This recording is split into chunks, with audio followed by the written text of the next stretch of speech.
בעזרת השם ובישועתו, ראש חודש תמוז, חודש טוב וברוך à tous. Aussi bien on commence cette semaine, Parashat Hukat, Hukat à Torah, Adam qui amout ba'oel, une personne qui se donne complètement à l'étude de la Torah. Et aussi, on commence le mois de Tammuz. On sait très bien que les initiales du mois de Tammuz en hébreu, c'est Zemanet, Teshuva, Memashmeshim ou Ba'im. Les temps de la Teshuva sont en train de se rapprocher de nous. Av, c'est Elul Ba, Elul, c'est Elul, et vous comprenez le reste. À Botaï, on va se délecter avec l'aide d'Hachem d'une nouvelle étude, un approfondissement, une réflexion extraordinaire, très riche sur la parashat de la semaine. Parashat, donc Hukat, d'ailleurs c'est la parashat de Bavar Mitzvah, donc je me sens très lié à elle. Un manque que j'ai tiré, les cours précédents, les 3 cours précédents, c'était de la Torah de Rabbi Gabriel Ittar, Hachem le bénisse de Strasbourg, qui aujourd'hui est à Baïd Vegan, Hachem le donne longue vie à Rabbi Gabriel Ben Luna. Et surtout, une bonne vue. Hachem, transmettez-lui en mon nom, transmettez-lui mes amitiés et surtout mon respect et ma reconnaissance. Mon amitié, c'est notre Rav. Ça, c'est d'un côté. Mais aujourd'hui, le cours va être selon la Torah de mon Rav, que je suis pour Hachem très proche de lui, Rabbi Shlomo Zafrani, Agaon Agadol. Il a écrit un sefer de Mahshava extraordinaire et qui s'appelle Tashuri Merosh Amana. Prenez une chaise, bravo, ici. Tashuri Merosh Amana, c'est un pasouk dans Shira Shirim. Et ben Rabotai, c'est pas pour rien que j'ai commencé en disant que les jours de la Teshuvah se rapprochent. On sait très bien que dans la Tfila des jours redoutables, les Yamim Noraim, on demande une demande très spéciale à Kadosh Baruch Hu. Dans la Tfila, à chacune des Tfila, on dit à Kadosh Baruch Hu, on te prie de bien vouloir donner ta crainte sur toute ta création, et encore plus que ta crainte, et masse encore plus profond sur tout ce que tu as créé, afin que toute la création te craigne, te sert, et tous ils vont faire un seul groupe pour te servir avec tout cœur. Etc., etc. Et la question qui se pose automatiquement, a priori, on aurait dit que cette crainte-là, de façon très générale, une crainte est négative. Ça crée, comment dirais-je, un manque d'équilibre, un manque de sérénité. Et donc, comment on peut venir demander le jour le plus saint de Rosh Hashanah, le jour si saint, si, comment dirais-je, décisif, de dire Hachem, je vais dire ça dans mes mots, donne-moi la frousse. Au contraire, quand tu vas passer dans le jugement devant le roi, tu dis Hachem, je t'en prie, réconforte-moi, aide-moi à savoir quoi dire, et si je me trompe, efface à l'avance, etc. Je dis non, Hachem, donne-moi la frousse, je veux ça. Comment on peut comprendre ça? A priori, c'est une chose qui est négative. Et maintenant, pour répondre à cette question, on va Be'ezrat Hachem, on verra combien on aura le temps d'aborder les 3 sujets, mais en tout cas, on va aborder 3 sujets qui vont répondre à cette question. Et on sortira déjà très enrichi, avec beaucoup de connaissances et surtout de réflexion dans la profondeur de comment regarder la Torah véritablement. Alors le premier sujet, celui qui est en lien directement avec notre parasha, qui est parashat Hukat. Le second sera en lien avec parashat Be'ukotai, avec les 98 malédictions, etc. Et le dernier, ça sera en rapport avec la parasha qui va venir, dit parashat Balak, avec le tierce de seconde que Kadosh Baruch Hu est en courroux, etc. On verra ce qu'on pourra faire petit à petit. Le premier des 3 sujets, donc c'est en fait, on sait très bien qu'Am Israël, la Torah raconte, ont voyagé de Hor à Har, et ils sont passés par la mer Rouge, ils ont contourné la terre de Édom, et voilà, soudainement, Vatiktsar Nefesh Ha'am Baderech. En d'autres mots, ils ont perdu patience. Ils ont perdu patience. Ça veut dire qu'ils ont commencé à se plaindre. Ils ont commencé, il dit le verset, ils ont parlé le peuple sur Akadosh Baruch Hu, sur Moshe, en disant pourquoi tu nous avais monté d'Égypte pour mourir au désert, et il n'y a pas d'eau, il n'y a pas de pain. On est, entre guillemets, on va dire comme ça, avec mes mots, on est dégoûté, on en a marre de le emakelokel, de ce pain-là qui est très léger, dit Laman. Rabotai, n'oublions pas qu'on n'est pas loin, de la semaine dernière donc, du Het de Meraglim, ou plutôt la semaine d'avant. Korah, le Meraglim, Après qu'il y a eu le grand décret que toute la génération de ceux qui ont parlé du Lachon Hara, donc des explorateurs, qui a été une sentence incroyable, ils n'ont pas eu le mérite de rentrer en Israël, ils sont morts dans le désert. Chaque année, il y avait une partie qui mourait pendant les 40 ans. 15 000. Voilà maintenant, le compte plus ou moins 15 000. J'ai pas fait le compte, mais bon. 15 000 fois 40, ça fait 600 Ouais, 600 d'accord. 000. Bon, d'accord. 1500. Mais moi, c'est 600. Oui, mais il faudrait faire aussi le compte exactement ceux qui avaient 20 ans, etc. Bon, d'accord. 600. Il y a un avis qui dit que entre les tranches de 20 à 60, en tout cas. Voilà maintenant la nouvelle génération. N'oublions pas que nous sommes maintenant à la proximité de l'entrée en Israël. Après les 40 ans, après, on va dire entre guillemets, toute cette sentence incroyable du désert.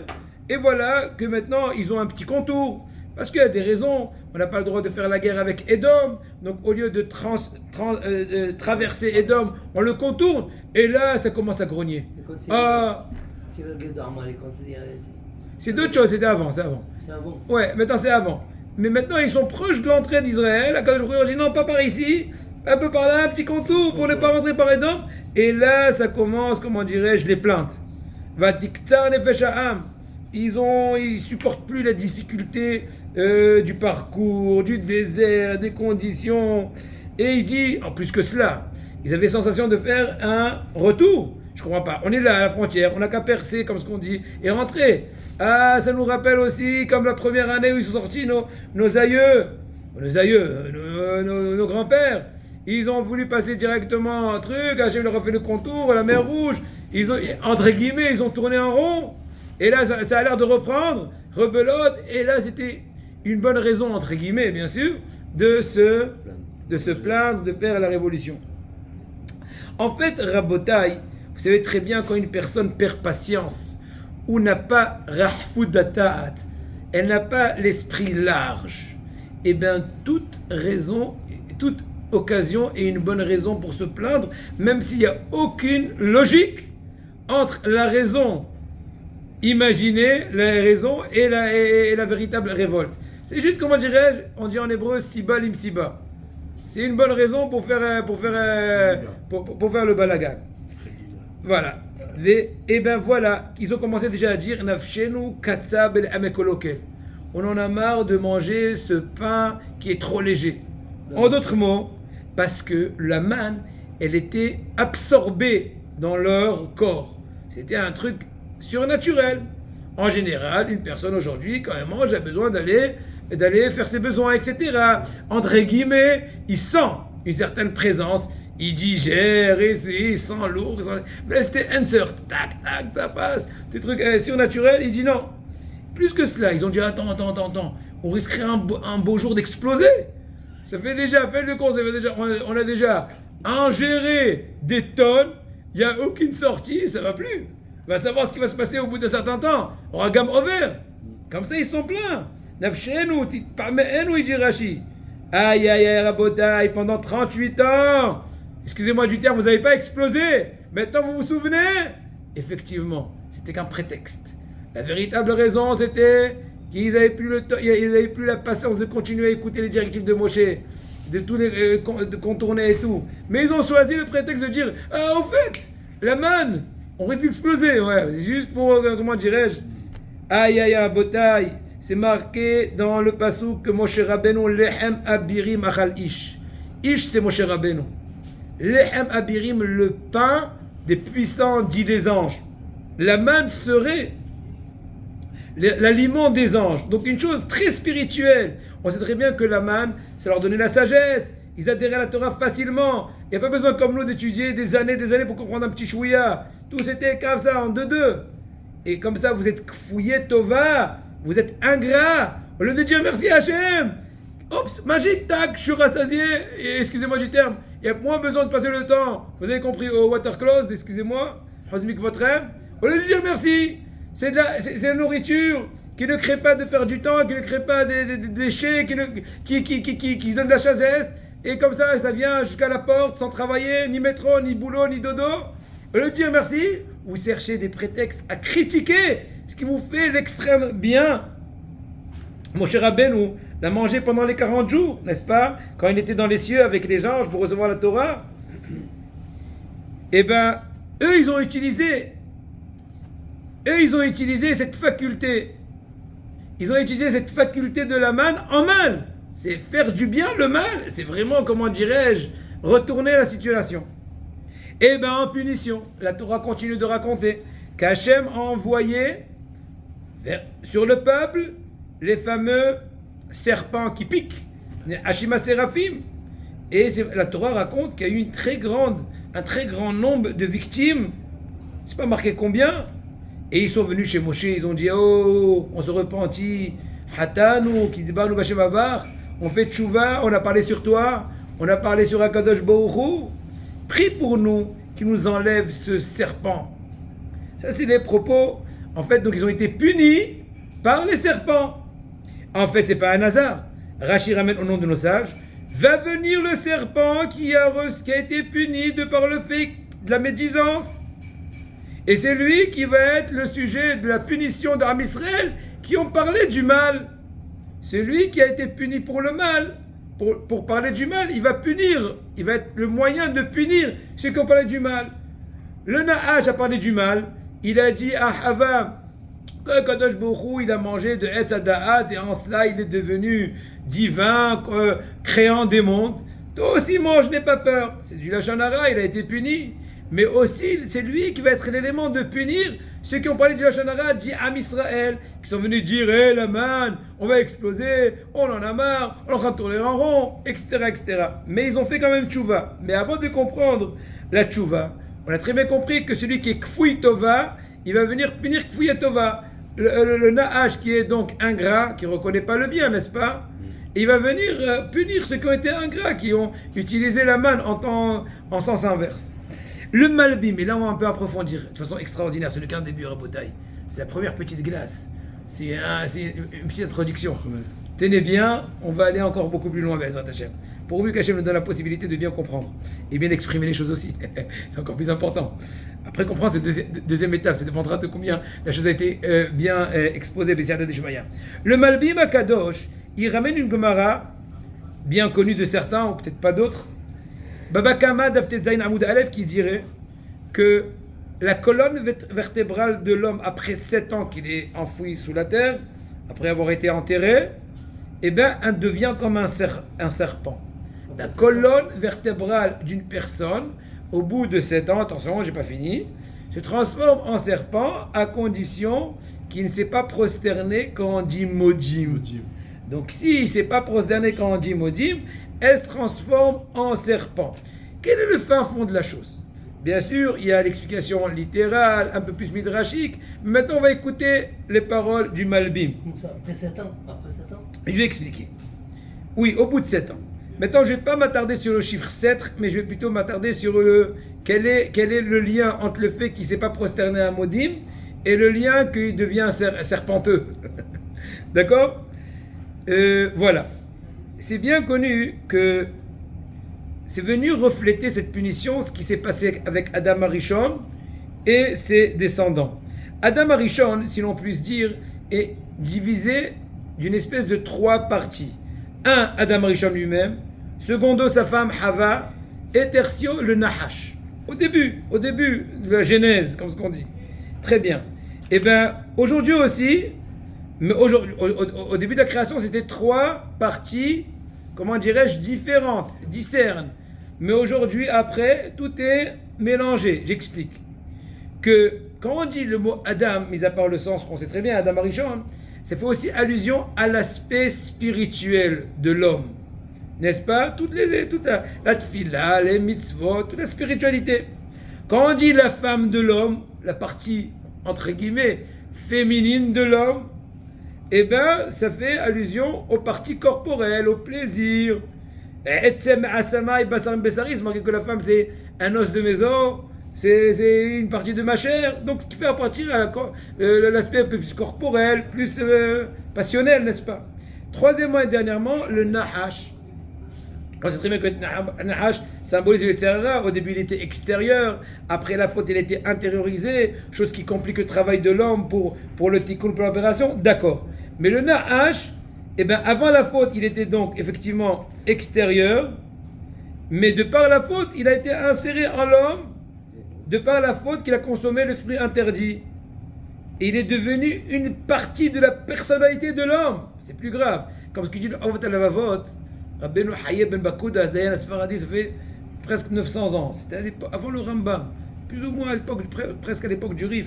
Il dit, j'ai pas ici la citation de son langage, mais plus ou moins l'idée de ce qu'il a dit là-bas, c'est que les Tzerara, c'est ton conseiller, c'est celui à qui tu te confies, c'est celui que tu sembles, qui pense le mieux à toi, c'est celui avec un truc. En d'autres mots, on est tellement corrompus si on ne sait pas frapper sur la table comme ce qu'on dit, et se remettre en question, et aller se faire conseiller par un Gadol d'Israël, et étudier la morale, et réfléchir, on est automatiquement dirigé par lui de façon aveugle et il nous trompe. Mais en tout cas, c'était l'aspect du Tzera après la faute. Oui, il s'appelle le Rav. Hein? C'est son nom, le nom du Rav. Qui enseigne? Qui a... Non, celui qui dit maintenant c'est le Malbim. Le Sefer, j'ai dit Tashurim au Shamana. Mais c'est une citation du Malbim. Ah, du Malbim. Du Malbim.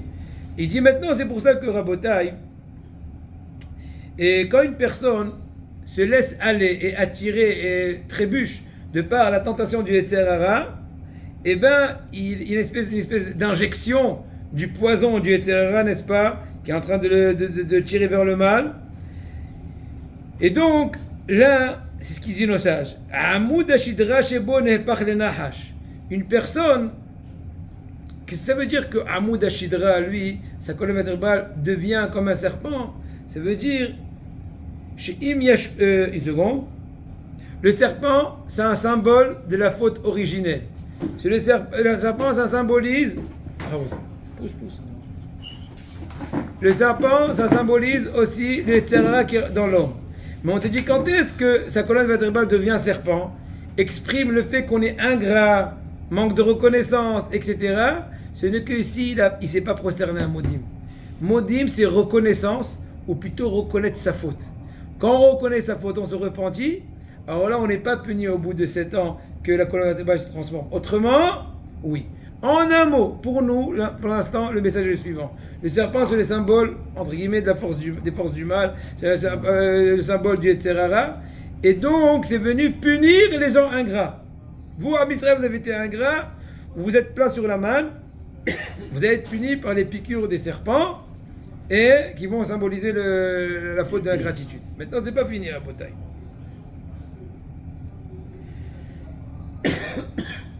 Le problème qu'avait Am Israël essentiellement, c'est qu'ils n'arrivaient pas à tenir la route dans un degré spirituel, un haut degré. C'est pour ça qu'ils ont cherché un prétexte de se plaindre sur la manne. Mais dans le fin fond, ils étaient conscients que c'était un très haut degré. Seulement, des fois, en français, on dit on n'a pas trop les nerfs de tenir la route, donc on cherche des prétextes. Mais c'était l'origine de leur faute. Maintenant, Rabotai, faites attention. Ils sont venus, ils sont repentis.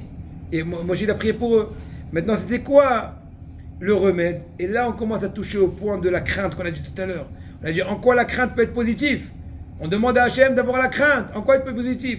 Alors, il dit le pasouk que Hachem a dit à Moshe Rabbeinu de faire une forme de serpent, de le mettre en hauteur, et tout celui qui a été piqué par le serpent va lever ses yeux vers le serpent, il va vivre, etc. N'est-ce pas? Méconnu l'effet du pasouk en voyant le serpent. Bien sûr, la Gemara a dit dans ma série de Rosh Hashanah, et Rashi ramène sur place, qu'il ne faut vraiment pas croire que c'est le serpent ni qui tue, ni qui fait vivre, mais c'est en voyant le serpent, on est obligé de lever nos yeux, et donc c'est une façon d'exprimer notre soumission à Hachem, et c'est ça la réparation. C'est un moyen de lever les yeux pour mieux se soumettre. Mais le serpent en soi, il n'a aucune faculté. C'est comme toutes les sarotes qu'on a dans le monde. Alors. Oui, effectivement, mais là, c'était... Il a amené Hachem, c'est pour qu'on puisse lever le... Oui, exactement, mais là, puisque c'était vraiment une faute chronique, comme ce qu'on dit, voilà, exactement. Bon, on sait très bien qu'aujourd'hui, toute la médecine et tout, le style de pharmacien, c'est le serpent, mais bon, ça a été copié de la Torah, c'est clair. Pourquoi ils n'ont pas dit la vérité? Quoi? Ils sont passés comme ça. Quelle vérité? On n'arrive pas.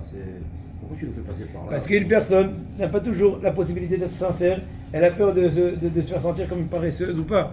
Donc, toujours essayer de garder son honneur. Donc elle cherche des prétextes. Et c'est l'orgueil encore une fois. L'orgueil très fin. Très très fin, très caché. Et plus une personne est grande, plus la passion de l'orgueil est plus grave. Parce que lui, ça se calcule dans des millimètres ou des micromètres. Bon, en tout cas, Rabotai, écoutez un truc extraordinaire. Nos sages disent, Rashi il dit comme ça, quand mistaklim klape ma'alam sha'abedin et libam laviem sh'bashamayim, ils regardent vers le haut, ils soumettent leur cœur à leur Père des cieux, en cela ils guérissaient. La question se pose, quel était le stratagème? De façon très générale, on a compris l'idée. Je lève, je me soumets. Mais qu'est-ce qui se passe? Rabotai, écoutez très bien les propos du Ramban, incroyable. Je vais essayer de vous traduire mot à mot le Ramban, parce que je préfère pas le dire en résumé, je risquerais de gâcher le bon goût du Ramban, le Nahmanite. Le Ramban, il dit comme ça. Ce qu'il me semble dans le secret de la chose, j'essaie de traduire le mieux possible, pourvu que je ne me trompe pas. Ce qui semblerait à mes yeux, moi le Ramban, dans le secret de la chose, dans ce stratagème de comment le remède a marché.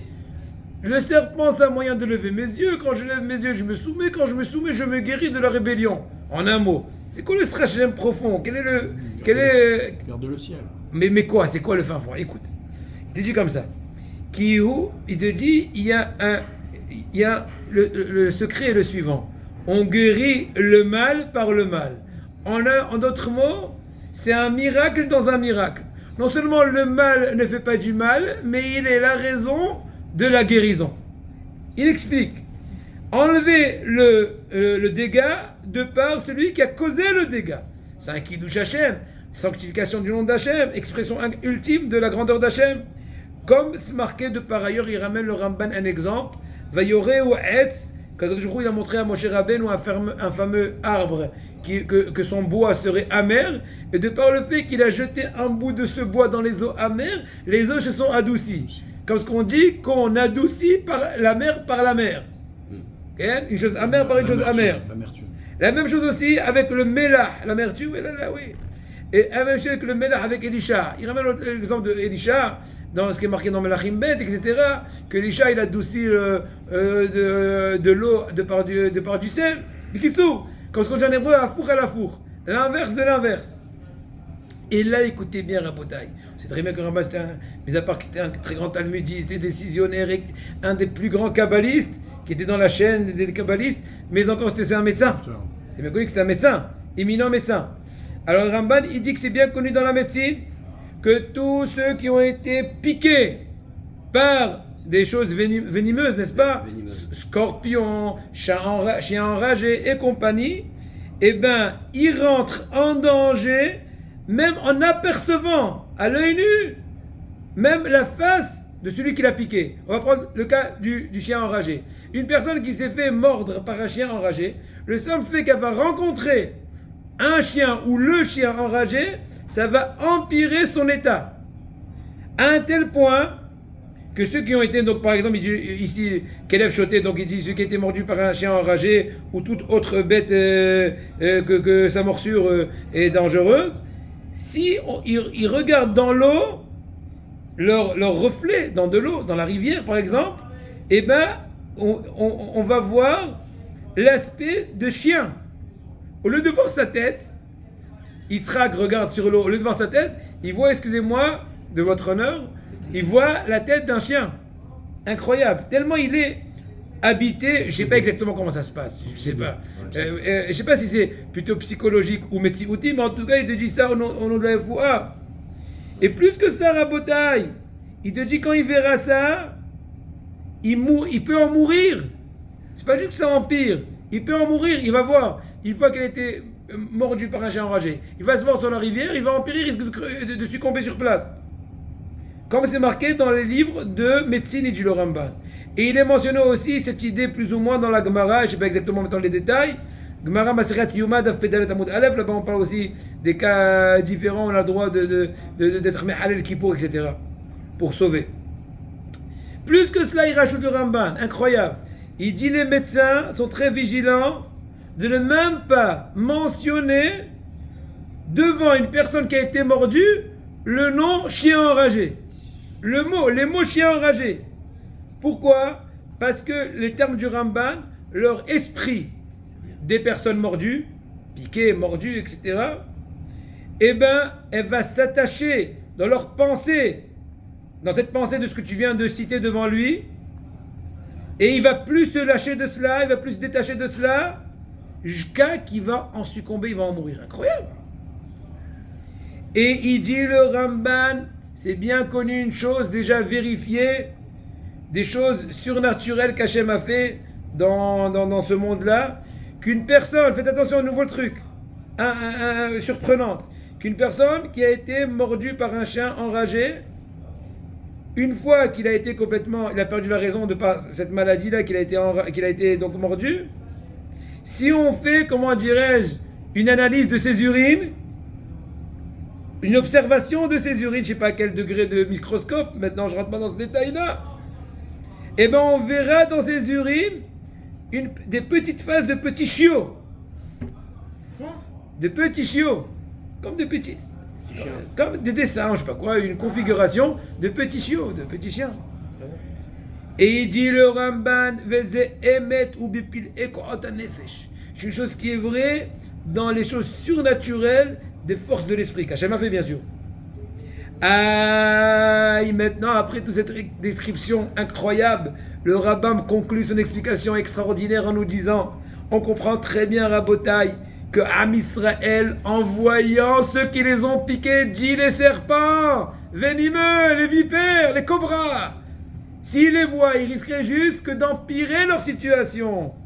N'est-ce pas? Au contraire, il fallait mieux se cacher, ni les voir, ni entendre leur son, ni leur prononciation de leur nom, etc., ni voir se voir dans la rivière soi-même, ni prendre, etc., comment dirais-je, examen des urines, rien.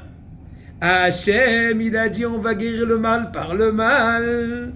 Hachem nous ordonne, il ordonne à Moshe de faire une face. Oui, le serpent, entre guillemets, je dis bien entre guillemets, rentre-les dans le péril, entre guillemets. C'est pas le but d'Akadosh Baruch Hu, mais comme pour dire, caricature, de faire un... Pourquoi? Parce que Hachem a voulu qu'il se guérisse de par le malfaiteur. C'est lui qui a fait le nézek, qui a fait le dégât. C'est lui qui va être à l'origine du remède. Et donc, quand une personne va regarder le serpent avec cette intention, eh bien, c'est venu pour nous enseigner. Rabotai, c'est pas lui qui fait, c'est moi. Parce qu'il y a une personne qui dit Hachem, c'est comme, vous connaissez bien l'exemple qu'on donne, tu crois en Hachem, tu dis oui. Imagine-toi, tu es en train de dégringoler dans une montagne, il y a un petit morceau de bois qui sort, tu dis attrape. Je dis, mais non, je risque de... Il dit, attrape, etc. C'est juste une image pour donner l'exemple de Emouna. La même chose, Hachem l'a dit, si tu veux, comment dirais-je, guérir de la morsure des serpents, eh ben, rentre dans le danger du serpent, et là, il y aura Nes Betor Nes. Un miracle dans l'autre. Premier miracle, merci, qu'il n'a pas empiré la situation de par le fait qu'il a revu le serpent. Secondo, eh ben, ça va être le remède. C'est, comment dirais-je, à la four. Maintenant, la profondeur de la chose est le suivant. Je vais dire ça un peu avec des mots à moi plus facilement. On sait très bien que le cœur de l'homme, des fois, manque de sensations, je parle au niveau spirituel, parce qu'il est enrobé des graisses d'Inetzerara, les passions, les fautes qui ont créé cette espèce, comment dirais-je, de voile qui nous empêche de recevoir les messages spirituels. La peur, c'est venu faire fondre ces graisses-là. Donc vous, à l'origine, vous avez été ingrat, vous avez grogné, vous avez, au lieu de dire merci pour la manne, vous avez pleuré, on risquerait d'exploser, vous avez été punis ils ont été punis par les serpents, en manque d'organisation. Ils ont fait tchouva, il n'y a pas de problème, Hachem a dit tchouva. La tchouva, c'est ne pas récidiver. Pour ne pas récidiver, il faut faire tipul shoresh. C'est quoi tipul shoresh? Aller à la base. La base, c'est que votre cœur était, comment dirais-je, étoffé de par cette graisse-là, dit toutes les avérotes, ou toutes les pensées, ou toutes les passions. Donc, de par la peur, c'est la meilleure façon de catalyser afin qu'il n'y ait pas que ça ne récidive pas. À Botaï, une histoire interpellante qui peut arriver plusieurs cas. Malheureusement, aujourd'hui, elle est trop d'actualité. En tout cas, le Rav raconte ici que ça fait plusieurs années que, vous savez très bien que les Darshanim, ils aiment bien voyager avec des chauffeurs de taxi. Parce que toujours c'est un potentiel d'une belle histoire. Tu vois, les Darshanim, ils aiment dire je suis monté dans un taxi, il fut trac, et voilà, ça va agrémenter une dizaine de minutes. C'est pas qu'ils n'ont pas quoi dire, mais bon, c'est un peu des fois, il faut avoir une petite entracte. D'accord? Donc là aussi, il y a une entracte intéressante qui est la suivante, chers amis. Et un chauffeur de taxi a raconté qu'une fois, il a pris une bonne femme, il a fait voyager, imaginons, d'une telle rue à une autre rue à Jérusalem. Et voilà, en plein voyage, il entend dans son appareil, dans son kécher, donc dans son appareil, et une annonce des stations de taxi, ils ont dit qu'il y a eu un certain attentat à tel et tel endroit, apparemment qui était proche, ou en tout cas, alors à ce moment-là, il y a un truc inattendu. Que quoi? Cette femme-là est rentrée dans des pleurs hystériques, et on ne pouvait plus l'arrêter, et elle commence à crier de façon, à hurler de façon incroyable. Le chauffeur a cru qu'elle a eu une certaine attaque ou crise, un truc vraiment inattendu, quoi. C'était pas ses proportions. On peut se faire du mal, on peut pleurer, on peut trembler, mais là c'était une hystérie, comment dirais-je, non déclarée, sans aucune introduction, c'était quelque chose de pas normal. Donc elle voulait la prendre à l'hôpital, mais après quelques instants, elle s'est calmée, et là il lui a raconté le fin fond de la chose. L'origine de son comportement qui n'a pas pu être, comment dirais-je, retenu. Quoi? Qu'elle a malheureusement assisté, ça fait 1 an et demi auparavant, un certain attentat. Elle a été victime. Au Hachem, elle s'en est sortie. Quand on dit s'en est sortie, c'était plusieurs bons mois de convalescence, après beaucoup de fractures et Hachem Ishmor de blessures. Et depuis ce moment-là, chaque fois qu'elle entend, juste qu'elle entend, Haz Shalom, un attentat ou toute autre chose semblable, et rentre dans un traumatisme très profond et une hystérie incontrôlable. Et en fait, Rabotai, quand on réfléchit, c'est ça le message qui nous dit le Ramban. Que quoi? Que le remède du serpent, c'était de faire un miracle dans un autre miracle. Comme ça que même le fait qu'on va mentionner le serpent, il n'y aura pas la force de faire tuer. Mais le fait au contraire qu'on va rentrer dans cette peur-là, ça va faire fondre les graisses, comme j'ai dit tout à l'heure, en se soumettant à Kadosh Baruch Hu. Donc quand j'ai dit tout à l'heure, quel était le stratagème de regarder pour se soumettre? Eh bien tu te soumets parce que tu rentres dans la peur du péril qui va te faire fondre les graisses. Donc tu as fait, comment dirais-je, Tipoul Shoresh, c'est parti à l'origine du problème. Et tu te soumets à Kadosh Baruch Hu. Maintenant, Rabotai, faites attention. On va utiliser le monde de la médecine en tant que machal. Et le nimshal, et la leçon à tirer de cet exemple-là, c'est en fait le monde spirituel. On sait très bien, on va parler un peu du régime alimentaire. Vous savez très bien que il y a tout d'abord, le meilleur stade s'appelle Tipoul Monea. Tipoul Monea, ça veut dire la prévention. Ça veut dire qu'une personne, tu la mets à l'égard.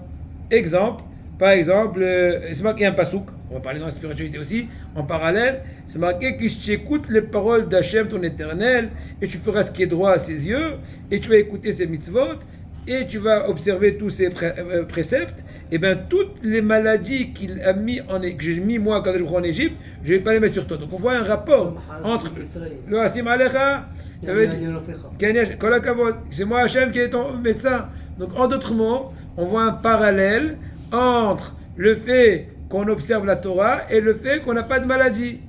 Donc, de la façon dont il faut se comporter vis-à-vis de la prévention, etc., de la maladie, on va dire physique, on peut aussi comprendre le remède spirituel. Donc la Torah... On n'a pas entendu. Il dit tous les matins. On les dit tous les matins. Comme, ouais. Maintenant il te dit, Rabotai, la Gemara dit, écoutez très bien, que la Torah s'appelle Vesamtem, on dit ça dans le Kriyat Shema. La Torah dit c'est Samtam. Vesamtem c'est comme Samtam. Samtam c'est comme une espèce de remède, de médicament. C'est-à-dire, nos sages disent c'est comme une personne qui a frappé son fils. Vraiment un coup difficile, une blessure profonde. Bon, encore une fois, quand il a frappé, c'est-à-dire on parle d'une punition.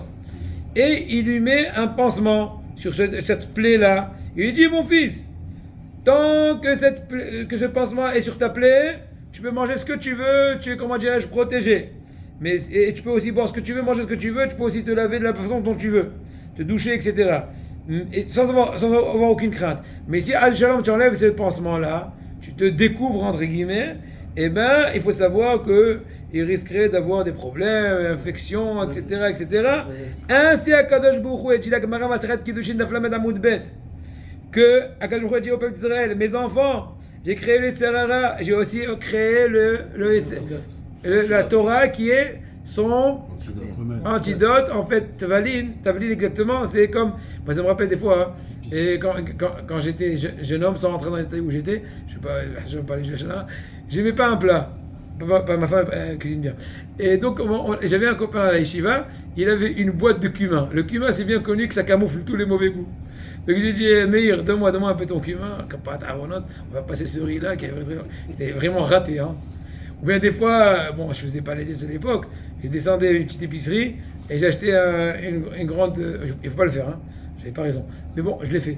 Une grande sachet de chips. C'était un peu pour reprendre des forces pour la suite. Mais bon, en tout cas, continuons.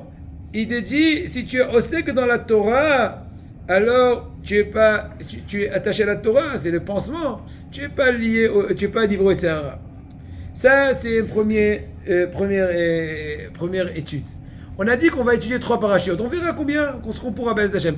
La première paracha, un des trois sujets qu'on vient de faire maintenant, c'est en fait l'impact de la peur, l'impact positif de la peur. Voilà la peur des serpents qui a été le remède de toute la révolte, etc.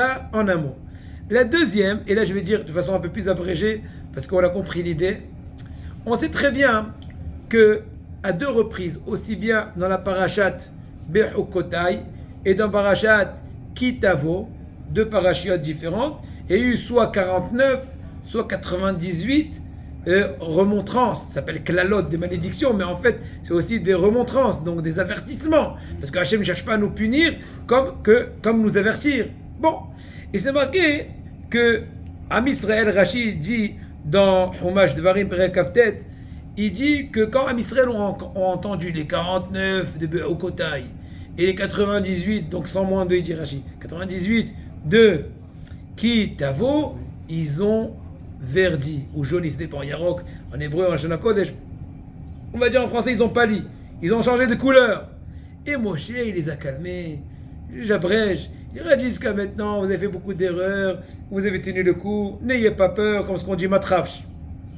Je ne comprends pas, excusez-moi, Moshe Rabbeinu, vous êtes en train, a priori, de gâcher les faits.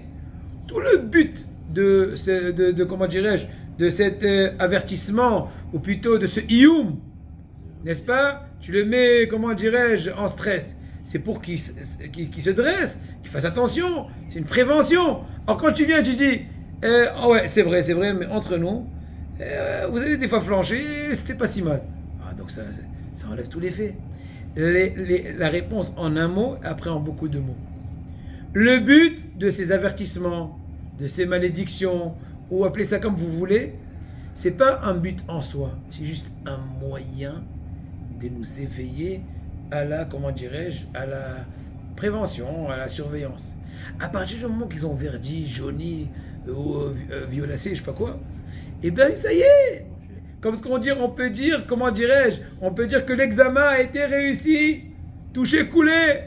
Vous savez, il dit Rabbi Eskel Levinstein, le Mashgiach de Ponovitch, et après c'était aussi Mashgiach à Shankara et tout, Oria Eskel, il dit une personne ne sait pas donner assez d'importance une fois qu'on sort des toilettes et devrait envoyer expressément un télégramme à ses parents. Papa, les opérations ont réussi, il n'y a plus besoin ni d'anesthésie, ni de convalescence, ni de rencontre, ni de rien, et ça on oublie.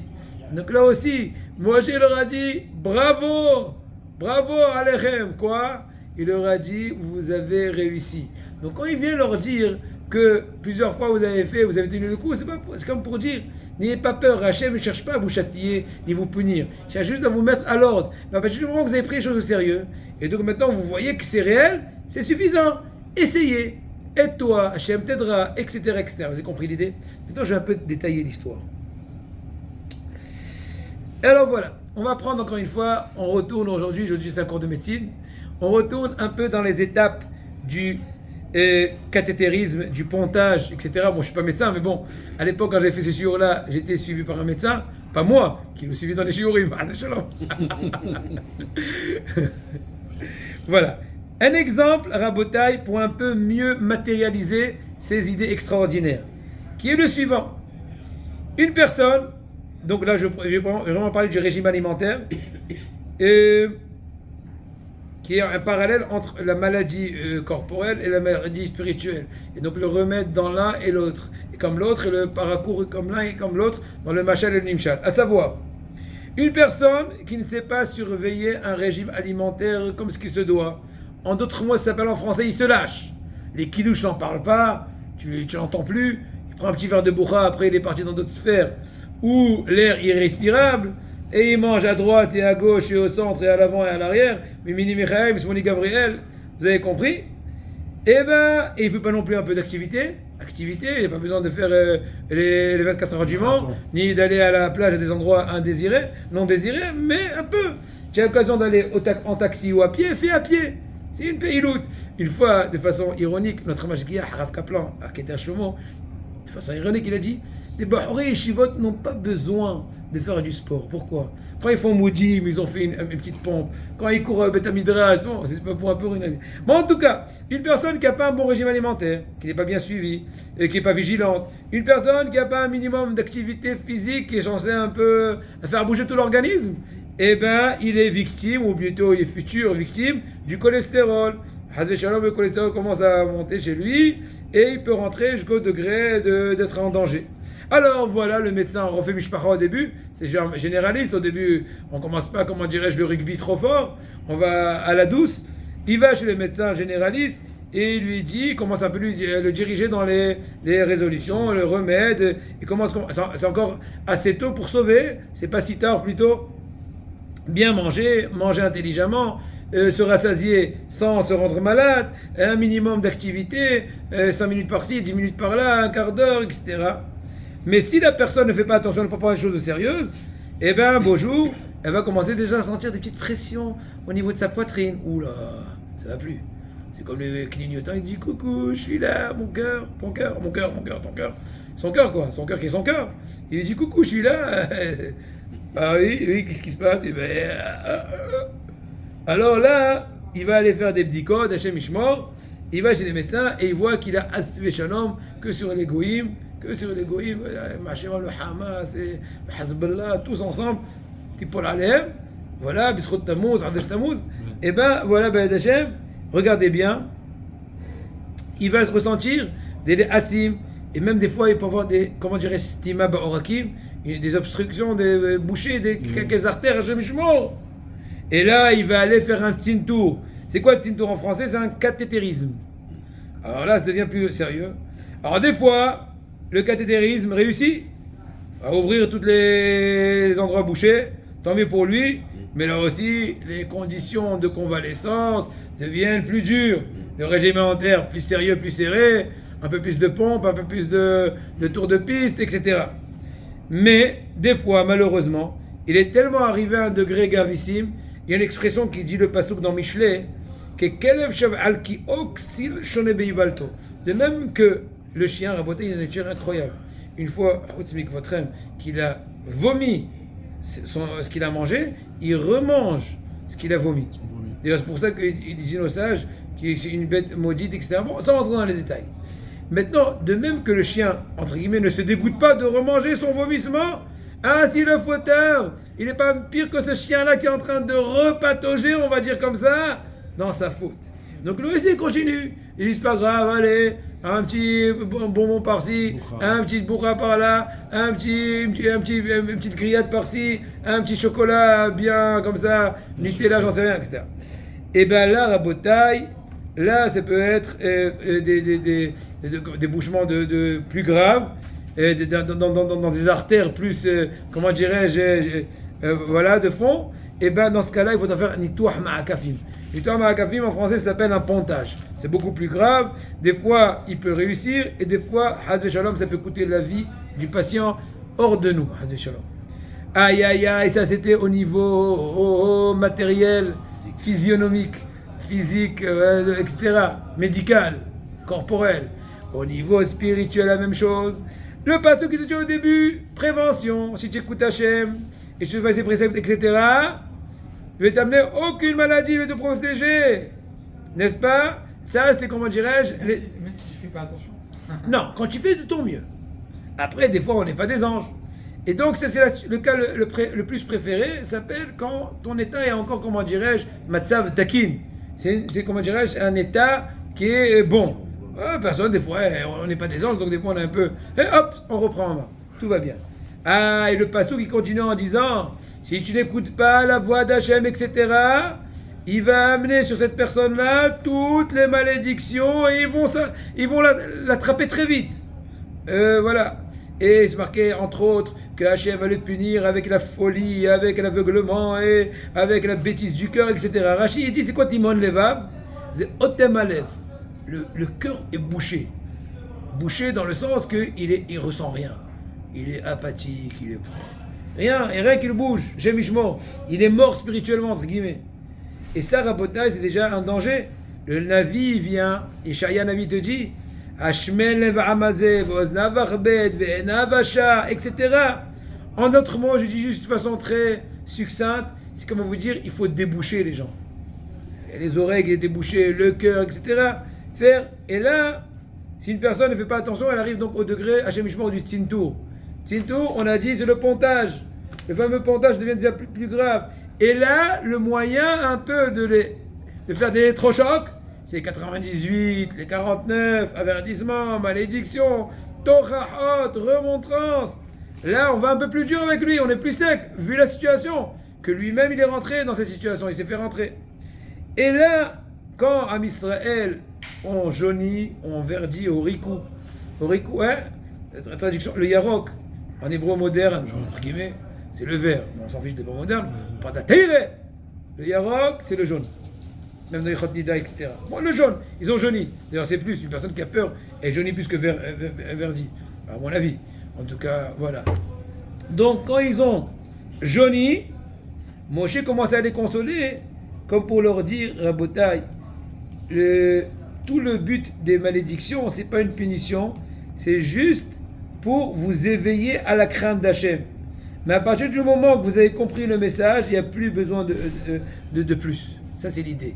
Donc voilà le deuxième exemple qu'on a vu, Rabotai, dans deux dans trois exemples qu'on a vus par rapport à l'aspect positif de la crainte. Primo, on a dit que l'aspect positif de la crainte, c'était avec les serpents, la paracha de la semaine, parachat Hukat, comment on guérit le mal par le mal, un miracle dans un miracle. Secondo, on a vu maintenant assez longuement tout l'avertissement que Moshe, quand ils ont vu qu'ils ont pâli de par les 49 et les 98 malédictions, ça les a remis en place comme les degrés de, comment dirais-je, de rétablissement, ou plutôt d'aggravement, de rétablissement de personnes qui ont un régime alimentaire qui n'est pas voulu, cholestérol, pas cholestérol, pontage et compagnie. Et maintenant, on arrive à la réponse de la question. La question était comment on a commencé le cours en disant comment on demande à Hachem, Oufren, Tenpadecha Adonai Elohenu, Al Kol Maasecha, Ve'ematecha Al Kol Ma Shebarata, Viraucha, Kol Maasim, Vishtavu Lefanecha, Kol Aperuim, Yasu Kulam Aguda Echad. Hachem, donne-nous la chofa, donne-nous la trousse, donne-nous la frouille, donne-nous le truc, comme ça va te servir. On a dit une personne qui est effrayée, qui est apeurée, ou je sais pas comment on dit, qui est elle perd le volant. Non, t'as pas compris. Il n'est pas question d'une peur qui est venue par une personne qui te cherche du mal.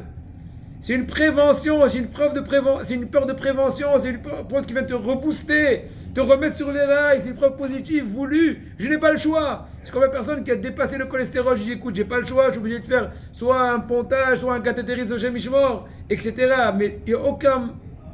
Donc là, c'est nous qui demandons cela. Hachem, je me sens trop fada, trop neutre, trop froid. Fais-moi rentrer la crainte, dis-moi c'est quoi Gan Eden, dis-moi c'est quoi Gainam. Sans, Shalom, me faire tomber de par cela. Mais c'est voulu, c'est un meilleur moyen. Rabotai, vous donner un autre exemple. Allez, vous êtes mignons aujourd'hui, toujours, mais aujourd'hui encore plus. Alors, un autre exemple. Un exemple, malheureusement, de la mortalité dans les accidents de route. Aïe, aïe, Rabotaï, en général, c'est Makat Medina, c'est comme Makat Medina, c'est une plaie. Aujourd'hui, c'est une plaie. Pays. Voilà, qui coûte beaucoup d'âmes chaque année. Je ne sais pas combien le chiffre, sûrement des dizaines de milliers. Sûrement des dizaines de milliers. Et voilà, Rabotaï. Et on ne fait pas la Dans plaie voiture. des accidents mortels en autoroute, en voiture, en tout ce qui se passe. Eh bien, ils ont fait une recherche et ils ont dévoilé, ils ont remarqué plutôt que l'essentiel origine de ce désastre, c'est l'homme lui-même. C'est l'homme. Pourquoi? Parce que il a un manque, il ne donne pas assez d'importance à tous ces dangers qui risqueraient d'arriver même par lui. Non, lui c'était un mauvais conducteur, lui était nerveux, lui était endormi, lui il n'a pas vu, mais moi je suis, mais moi je vois. Et ça le problème. Donc il y a eu même une proposition qui a été faite qu'avant de donner le permis de conduire à un tel et à un autre, de lui faire auparavant un petit tour à l'hôpital Levinstein, donc l'hôpital où il y a tout, entre autres, les blessés d'accidents d'autoroute, pour un peu lui mettre devant ses yeux ce qui risquerait d'arriver par lui. C'est très bien que notre Rav nous a dit une fois qu'une personne qui conduit, il faut qu'elle sente qu'elle a comme des couteaux entre les mains, comme une mitraillette, c'est pas bon. C'est une arme. C'est une arme dangereuse. Et là, encore une fois, je vous pose une question. Est-ce que vous pensez que le but imaginons cette visite dans cet hôpital-là, c'est venu déséquilibrer le futur conducteur? Au contraire, un conducteur, pour pouvoir commencer à conduire, il faut qu'un minimum d'assurance, un minimum, comment dirais-je, de confiance en lui-même. Mais oui, il faut être confiant, mais pas trop. Pour venir faire la juste mesure, on va te faire un petit tour à Beth Levinstein. Voilà ce que ça peut arriver. Tu veux être l'auteur de ce désastre? Des fois, lui-même, il peut être aussi victime de lui-même. Hachem Ishmor, hors de nous. À Botaï, donc encore une fois, voilà un autre exemple de la pratique, de l'importance de remettre les gens en éveil. Oui, 360 morts en 2023 incroyable. en Israël. Hein, c'est incroyable. On parle que des accidents, attention. Qui parle de tous les autres désastres. À Botaï, je voulais... Oui. Je voulais finir ce shiur en mettant en évidence ce point-là. Dans l'Avodat Hashem, il y a toujours ce poids-là. D'un côté, l'approche d'Hachem, la confiance à Hachem. D'un autre côté, se tenir en égard. C'est une mesure et un poids très compliqué, très fin. D'un côté, je suis très proche d'Hachem, mais en même temps, entre guillemets, très loin d'Hachem. Très proche comme un fils vis-à-vis de son père, Avinu, mais très loin, Malkenu, comme un sujet vis-à-vis du roi. Savoir trouver les justes mesures, c'est très compliqué. Le Avinu, c'est pour créer l'enthousiasme. Le Malkenu, c'est pour ne pas dépasser les limites, parce que des fois on se permet trop. Parce que papa excuse, un roi n'excuse pas. Mais un roi, si c'est qu'un roi, ça fait de la distance, on manque des fois un peu, comment dirais-je, d'enthousiasme. On est plutôt empli de la crainte qui ne nous laisse même pas la possibilité d'exprimer un éventuel enthousiasme. C'est il faut avoir cette symbiose-là. Et comment dirais-je, ce mélange. Et arriver à le véritable équilibre, c'est du boulot. Béhémet, il manquerait une troisième étape. Peut-être qu'on le dira la semaine prochaine, parce que c'est pas pour rien que je crois que c'est en rapport avec Balak. C'est une idée que c'est pas à louper. On verra, Bezat Hashem. Entre-temps, Shavua Tov, Chodesh Tov, Ve'akol Tov. Amen.